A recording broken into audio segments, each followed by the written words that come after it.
My name is Marin Hollis. I'm a GIS analyst, which is a long way of saying I look at maps for a living. Specifically, I work on overlays, taking satellite imagery, parcel records, utility easements, hydrology data, and stacking them on top of each other until a clean picture emerges of who owns what, where the lines run, and what's allowed to be built on a given piece of dirt. It is not exciting work. Most days, I sit in a chair with lumbar support I paid for myself, drink coffee that goes cold within 10 minutes, and chase down small discrepancies between data sets that disagree about where a property line falls. I'm telling you this because I want you to understand that I am not the kind of person who tells stories. I don't hike. I don't camp. I have been in a tent exactly twice in my adult life, and both times I came home with a sinus infection. My husband Daniel is a high school chemistry teacher, and the most adventurous thing we do together is drive up the North Shore in October to look at the leaves from inside a heated car. I keep my fingernails short and my software updated, and I am, by every reasonable measure, a deeply indoor person. The firm I work for is called North Star Geospatial. We are a private surveying and mapping company headquartered in a converted warehouse on the edge of Duluth, Minnesota. There are 19 of us. Most of our contracts come from utility companies, the people who run the power lines and gas mains across the northern half of the state, and from county governments who need their tax parcel records updated. It is steady, unglamorous work, and the firm has been doing it under one name or another since 1978. I've been there for 6 years. I was promoted to senior analyst about 18 months ago, which mostly means I get the difficult overlays, the ones where the data sources contradict each other, and someone has to decide which one to trust. You know, I'm good at it. I have a particular kind of patience for the work. When two maps disagree, my first instinct is not to pick one, but to figure out why they disagree in the first place. That instinct is what got me promoted. It is also, I think, what got me into trouble. The anomaly showed up on a Tuesday in October. I remember it was Tuesday because I had a dentist appointment at 4 and I was watching the clock. The contract was a routine one. A utility company called Misabi Power wanted us to update their right-of-way maps for a stretch of transmission corridor that ran from a substation near Aurora out toward the Canadian border. The corridor was about 90 miles long, and most of it ran through second-growth pine and old mining country. Nothing complicated. We did jobs like this all the time. My job was to take the new aerial photography Misabi had commissioned and align it with the existing easement records, parcel boundaries, hydrology layers, and the state's official topographic data, standard 4-layer overlay. I had a workflow for it that I could practically do in my sleep. I was about 30 miles into the corridor, working on a section near a township called Embarrass, when the polygon appeared. I want to be precise about this because the precision matters. A polygon in GIS software is just a closed shape, a building footprint, a property boundary, a body of water, anything with a defined outline. They appear on the map as colored outline, and each one is linked to a row of attribute data in a table off to the side. When you click a polygon, the table tells you what it is, who recorded it, what data set it came from, and when it was last updated. The polygon I saw was a small rectangle, maybe 40 by 60 feet, sitting in a clearing about half a mile off the transmission corridor. It was rendered in a faint gray outline, which usually means it came from a background reference layer rather than one of the active data sets. I clicked it expecting to see a structure classification, barn, shed, hunting cabin, something like that. The attribute table was empty, not blank in the way that incomplete records are blank, with some fields filled and others missing. Completely empty. No source, no date, no classification, no parcel ID, just the geometry of the rectangle and nothing else. That doesn't happen. Every polygon in a professional data set has a provenance. It came from somewhere. Even legacy records that have lost their metadata still carry a flag indicating what dataset they originated in. An empty record is the digital equivalent of finding a file in a filing cabinet with no folder, no label, and no fingerprints. I figured it was a software glitch. I closed the project, reopened it, and the polygon was still there, still empty. I switched off each of the 4 data layers one at a time to see which one was contributing it. None of them were. With every layer turned off, the polygon was still on the screen. That should have been impossible. The map is built out of the layers. If no layer contains the polygon shouldn't render. I sat looking at it for a few minutes. Then I did what any analyst would do. I cross-referenced it against the public datasets. The USGS national map, the state DNR's land cover database, the county parcel records, the FAA's obstruction data, OpenStreetMap, even Google's satellite imagery. I checked all of them. Nothing. The clearing existed. I could see it on the satellite photos. A roughly oval patch of cleared ground in the middle of the pines. But there was no structure recorded in any of those data sets. The polygon in my project file said there was a building there. Every other source on Earth said there wasn't. I made a note in my discrepancy log and moved on. Discrepancies happen. Sometimes a colleague has been working in the same project file and left a stray feature behind. Sometimes a base map gets corrupted. I marked it for review and finished the section. At the end of the day, I sent a quick message to Glenn, who's the senior cartographer at North Star and has been there since the 80s.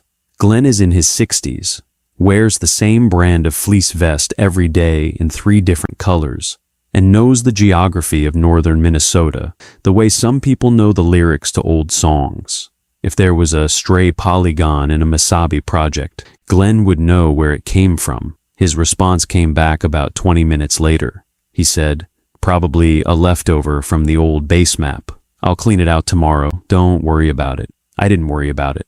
I went to my dentist appointment, got a cavity filled, came home and made dinner, and forgot about the polygon entirely. The next morning, when I opened the project file, the polygon was gone.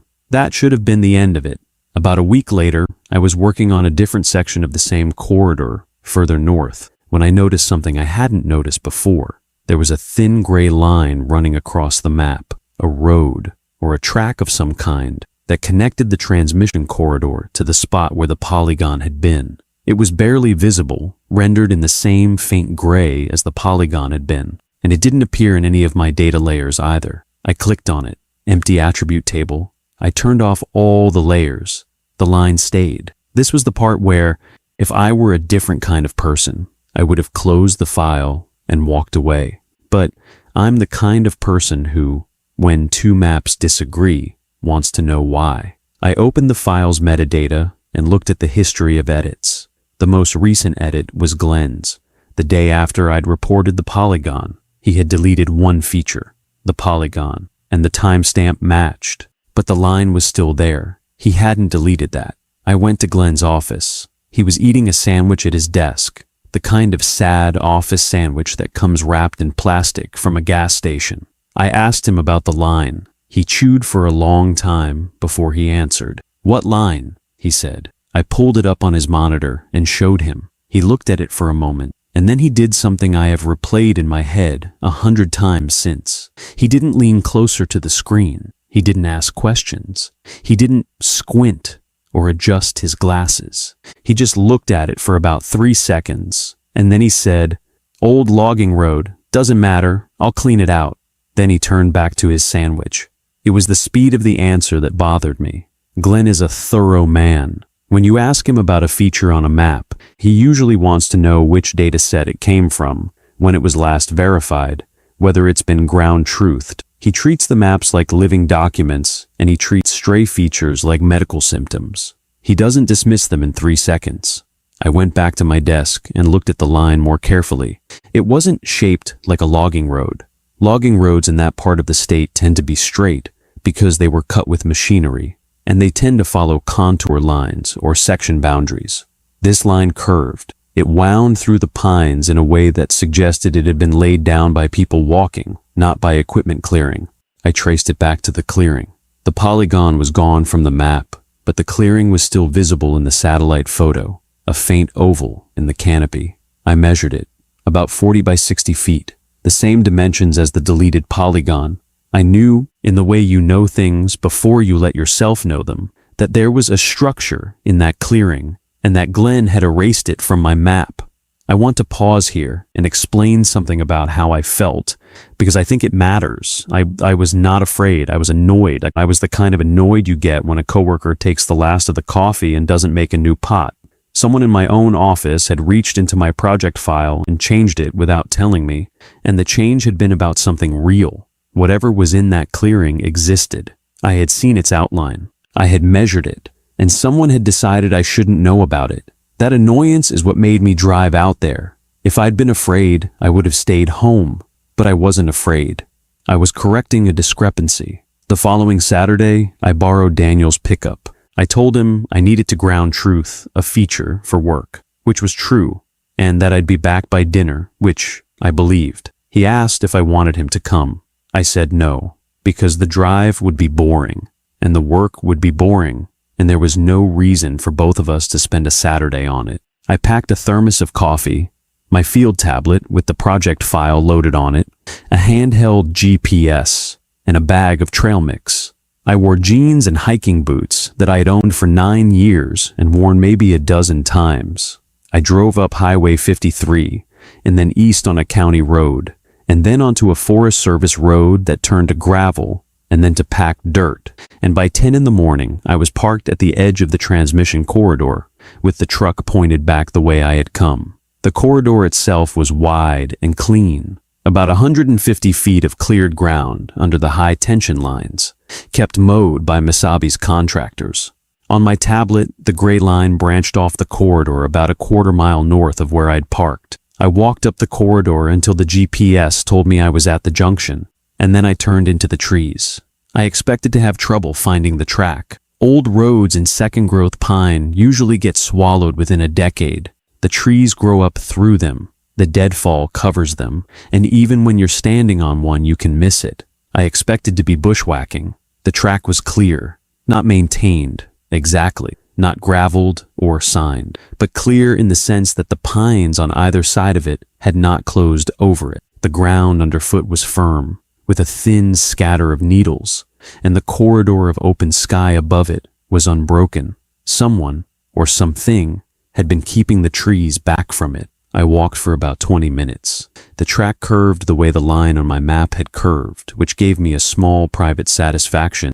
The geometry was correct. I noted the bearing and the distance on my GPS at interval, the way you do when you're ground truthing, because the whole point of ground truthing is to bring data back. The data was good. The track existed exactly as the map said it did. The clearing came up on my left, framed by a stand of older pines that had clearly been there before the second growth came in around them. The clearing was roughly oval, maybe 100 feet across at its widest, and the ground inside it was carpeted with dry grass that had laid itself down for the winter. At the far end of the clearing, set back into the tree line, was the structure. I want to describe it carefully. It was a single-story building, rectangular, about the dimensions the polygon had given. It was built of squared timber that had darkened with age to a deep brown, almost black at the corners. The roof was pitched and shingled, and the shingles were old, split, and lifted at the edges, but they were not missing. The building had 2 windows on the front face, one on each side of a wooden door, and the windows had glass in them. The glass was clean. There was a stovepipe rising from the roof at the back. I could see no smoke, but the pipe was capped with the kind of metal hood you see on stoves that are still in use. There was a small wood pile under an overhang on the side of the building, stacked neatly, the cuts on the ends of the logs pale and recent, and on the front of the building, above the door, there was a wooden sign. The paint on it was old but still legible. It read, Ranger Station 14. I stood at the edge of the clearing and looked at it for a long time. I want to be honest about what I was thinking. I was not thinking ghosts. I was not thinking horror. I was thinking, this is a Forest Service building, or a state DNR building, or possibly something older, a CCC era structure, maybe from the 30s, that for some reason has not been cataloged in any of the datasets I use. That happens sometimes.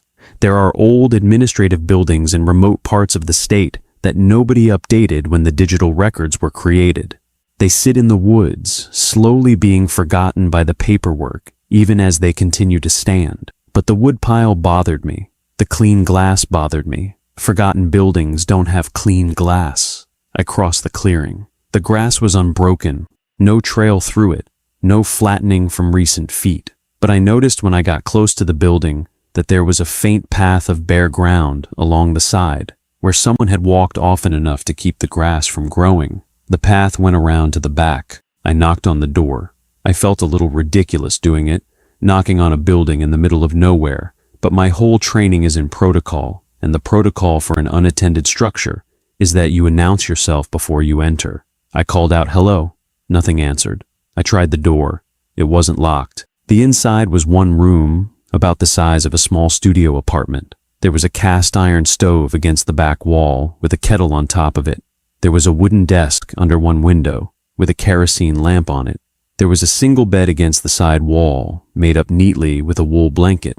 There was a shelf with a few books on it. I didn't get close enough to read the titles, but they looked old, cloth-bound. There was a hook by the door with a heavy canvas coat hanging on it. The coat was dry. The kettle was empty, but clean. The lamp had oil in it, and on the desk, lying flat, there was a logbook. This is the part of the story where I have to ask you to trust me, because I know how it sounds. I did not open the logbook. I know that every story you have ever heard about a place like this involves someone opening the logbook and reading something terrible. I did not open it. I want to be clear about why. It wasn't fear. It was professionalism. The logbook was a working document in what was clearly someone's active workspace.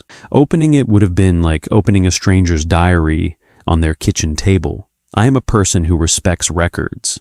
I respect the people who keep them. Whatever the explanation for this place was, somebody was using it, and that somebody had a right to their privacy until I understood what I was looking at. What I did do was photograph the inside of the cabin with my phone. I took about 20 pictures. The stove, the desk, the bed, the shelf, the coat, the closed logbook, the inside of the door. I noted the GPS coordinates. I noted the time. I stepped outside, closed the door behind me, and walked back across the clearing. It was on the walk back to the truck that I started to feel uneasy. Not afraid exactly.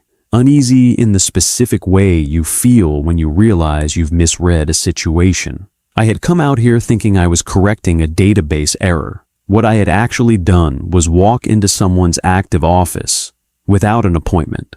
And the office wasn't on any map. Someone had built that building. Someone was maintaining it. Someone was keeping the firewood stocked and the lamp filled and the glass clean. And whoever that someone was, they had arranged for the building to be erased from every public record. That kind of erasure takes coordination. It takes more than one person. It takes people who have access to multiple data sets and the authority to keep their changes from being audited. People like Glenn. I drove home. I didn't tell Daniel where I had been. I told him the ground truthing had been boring, which was sort of true, and that I was tired, which was definitely true. I made spaghetti for dinner, and we watched a movie I don't remember, and I went to bed at 10 and lay awake until 2 in the morning thinking about clean glass. On Monday morning, I went to work and opened the project file. The line was still there, the faint gray track winding from the corridor to the clearing. The polygon was still gone. I sat at my desk and drank my coffee and watched the line for a while, the way you watch a person you're trying to decide whether to trust. Then I did what an analyst does. I started building a record. I made a copy of the project file on a personal external drive. I downloaded the satellite imagery for the clearing, 3 different vintages from 3 different providers going back to 2003. I pulled the historic USGS topographic maps for that quadrant going back to 1953. I pulled the Forest Service's administrative records for ranger stations in the Superior National Forest. I pulled the state DNR's records for field stations. I pulled the General Land Office's original survey notes from the 1890s. I worked on this in the evenings, at home, on my own laptop. I didn't use the firm's resources. I'm not entirely sure why I made that choice at the time. In retrospect, I think part of me already knew that whatever I was doing was not safe to do on a network that Glenn had access to. Here is what I found. In the 1953 USGS topographic map for that quadrant, the building was there. It was marked with the standard symbol for an administrative structure and a label that read RS-14. There was a road leading to it from what was then a state highway. The road appeared on the 1953 map, on the 1962 update, and on the 1971 update. In the 1984 update, the road was gone, the building was gone, the clearing was gone. There was nothing but a continuous spread of forest cover. I checked the Forest Service's administrative records. The Superior National Forest's ranger stations are well documented. There were ranger stations numbered 1 through 13 listed in the historical records, with detailed accounts of when each was built, when it was decommissioned, and what had happened to the structures afterward. Most of them had been torn down in the 70s, when the agency consolidated its field operation. A few had been preserved as historic sites. There was no Ranger Station 14 in any of the records. Number 13 had been decommissioned in 1973. Number 15, if there was one, was not listed either. The numbering simply ended at 13. I went back to the older General Land Office records, the original surveys from the 1890s. The clearing was there. It had been a homestead, briefly, claimed in 1894, abandoned in 1901. The original cabin from that homestead would have been built of squared timber, single story, with a stove and one room. It would have looked, in fact, very much like the building I had walked into. That was when I started to feel afraid. Not because of ghosts, not because of anything supernatural, because the homestead cabin from 1894 should not have been standing in 2023, with clean glass in its windows and oil in its lamp. Old log structures in northern Minnesota do not survive untended for 130 years. The climate eats them. They rot from the bottom up. The roofs collapse within a generation. The chimneys fall. To find a structure of that age in that condition meant that someone, somewhere, had been maintaining it continuously across generations for over a century, and that someone had also been maintaining its absence from the record across every data set, across every agency, across every map revision since 1971. That is not a small thing. That is the kind of project that requires institutional cooperation.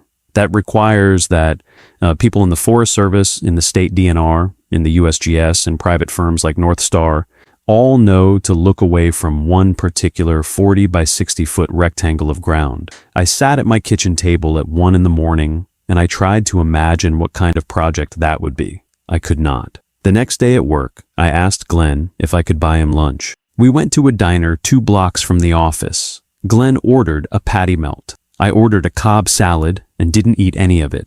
I waited until our food had arrived, and then I told him I had driven out to the clearing on Saturday. He didn't react the way I expected. He didn't get angry. He didn't pretend not to know what I was talking about. He set down his sandwich, wiped his hands on a paper napkin, and looked at me with an expression I had never seen on his face before. It was not anger. It was tiredness. He said, "Marin, I'm going to ask you a question, and I want you to think before you answer. Did you go inside?" I said yes. He closed his eyes for a moment. Then he opened them and said, "Did you open the logbook?" I said no. He let out a long breath. He picked up his sandwich and took a bite. He chewed and swallowed, and then he said, "Okay, that's good. That's actually very good. You did the right thing without knowing it was the right thing. That happens sometimes." I waited. He said, "I'm going to tell you what I know, which is not very much. I'm telling you because you're going to keep looking otherwise, and that's worse. But once I tell you, you have a decision to make, and the decision is going to define the rest of your career. Do you understand?" I said I did. He said, "The building was a ranger station. It was built in 1923 on the footprint of an older homestead cabin. It was decommissioned, on paper, in 1971 when the agency reorganized. It was never torn down. There was a reason for that, but I don't know the reason. I have never known the reason. I was told when I started at this firm in 1986 that there were certain features in certain quadrants that we did not include in our deliverables, and that the building near Embarrass was one of them. I was told that this was a courtesy we extended to certain other agencies, and that in return, certain things were extended to us. I did not ask what those things were. The man who told me this was named Edgar Boone. He was the founder of the firm. He died in 1998. I do not know if he knew the reason either. I asked who was maintaining the building. Glenn said, "I don't know that either. I know that twice a year, once in late spring and once in late fall, a panel truck comes through Duluth and parks behind our building for about an hour. The driver and Edgar used to have coffee together. After Edgar died, the driver and I had coffee together. He's a polite man, in his 50s now, named Wallace. We talk about the weather and about his daughter, who is studying veterinary medicine in St. Paul. He has never told me what he does, and I have never asked. He pays for his own coffee." I asked if Wallace was the one keeping the cabin maintained. Glenn said, "I think he is one of the people who does. I do not think he is the only one. I think there is a small organization, smaller than you would imagine, that has been doing this work for a long time. I think they began before the Forest Service did. I think the Forest Service inherited the arrangement and chose to honor it. I think the arrangement was passed down, the way fishing rights and water rights and certain easements are passed down in this part of the country by people who understood that the arrangement was older than the agency." I asked what was in the cabin. Glenn looked at me for a long time. Then he said, "Marin, I am 63 years old. I have worked in this field for 41 years. I have seen the building you saw. I went out to it once in 1991 because I had your same question and I did not yet have your same sense. I went inside. I opened the logbook. I read what was written there. And I have spent every year since then trying to put what I read back where I found it. I have not entirely succeeded. I am asking you, as someone who has been kind to you for 6 years, to not ask me what was in the logbook. I am asking you to take the small grace of not knowing and to keep it." I sat at the diner table and I thought about that. I want to tell you that I had a noble reason for what I did next. I want to tell you that I was thinking about the public interest, or about transparency, or about the principle that institutions should not maintain secret arrangements outside the reach of the people they serve. Some of that was true, but the honest truth is smaller than that. The honest truth is that I was angry. I had been angry since I first realized that Glenn had reached into my project file and edited it without telling me. I was angry that the firm I worked for had been keeping a secret from me for 6 years. I was angry that competence in my profession apparently came with the requirement that I learn to look away from a particular rectangle of ground. I said, "Glenn, I appreciate what you're telling me. I'm going to think about it." He nodded. He paid for his patty melt and my untouched salad, and we walked back to the office. I thought about it for 3 weeks. In those 3 weeks, I did not edit any project files. I did not download any more historic maps. I did not drive out to the clearing again. I did my work. I went home. I made dinner with Daniel. I went to my dentist for the follow-up on the cavity. I watched Glenn across the office. He was the same as he had ever been. He wore his fleece vests. He ate his sad sandwiches. He answered my technical questions thoroughly and warmly, the way he always had.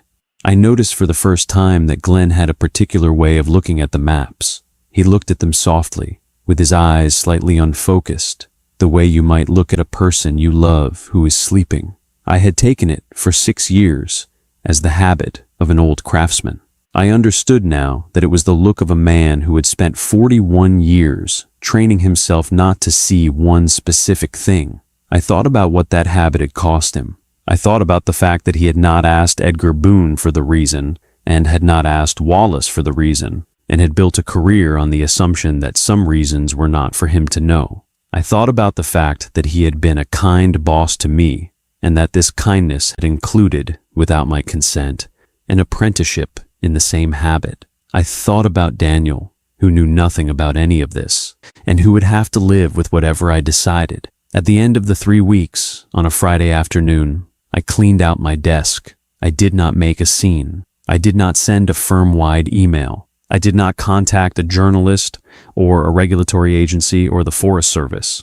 I want to be honest about why. I thought about doing those things and I realized that I did not actually know what the arrangement was for, and that disrupting an arrangement I did not understand was not the same thing as exposing a wrong. There was a chance, a real chance, that the people maintaining the cabin near Embarrass were doing something necessary. Glenn seemed to believe they were. Glenn was a careful man. I trusted his fear more than I trusted my anger, but I also could not stay. I could not spend the next 30 years training my eyes to slide softly over a particular rectangle of ground. I could not become Glenn, no matter how kindly Glenn had become Glenn. So I cleaned out my desk. I gave my 2 weeks' notice in a brief letter to the firm's owner, citing a desire to pursue work in a different sector. I made no mention of Ranger Station 14, or of the line, or of Wallace's panel truck. I worked my 2 weeks. I trained the junior analyst who would be taking over my contracts.